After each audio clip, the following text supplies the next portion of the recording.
Team India captain Rohit Sharma 10 ఏళ్ల తర్వాత తిరిగి రంజీ ట్రోఫీలోకి అడుగుపెడుతున్నాడు.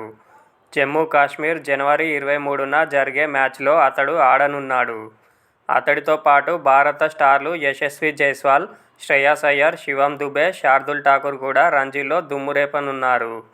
వీళ్లంతా ముంబై జట్టు తరపున సత్తా చాటేందుకు సిద్ధమవుతున్నారు. అయితే రంజీలో కమ్బ్యాక్ ఇస్తున్న వేళ హిట్మ్యాన్కు అవమానం జరిగింది. తనకంటే కెరీర్లో జూనియర్ ఆటగాడి సారథ్యంలో అతడు బరిలోకి దిగాల్సిన పరిస్థితి నెలకొంది. జమ్మూ కాశ్మీర్తో జరిగే మ్యాచ్లో రోహిత్ శర్మ కేవలం బ్యాటర్గానే మాత్రమే బరిలోకి దిగనున్నారు.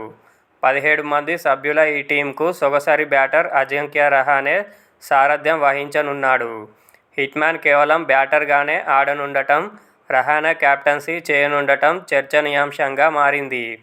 రోహిత్తో పోలిస్తే రహానె దాదాపు 2 ఏళ్లు జూనియర్. హిట్మ్యాన్ ఇంటర్నేషనల్ క్రికెట్లోకి డెబ్యూ ఇచ్చిన టైంలో రహానె డొమెస్టిక్ క్రికెట్లోకి అప్పుడప్పుడే వచ్చాడు. అలాంటప్పుడు జూనియర్ సారథ్యంలో రోహిత్ ఎందుకు ఆడుతున్నాడనే సందేహాలు వ్యక్తమవుతున్నాయి. ఇది అతడ్ని అవమానించినట్లేనని సోషల్ మీడియాలో నెటిజన్స్ అంటున్నారు.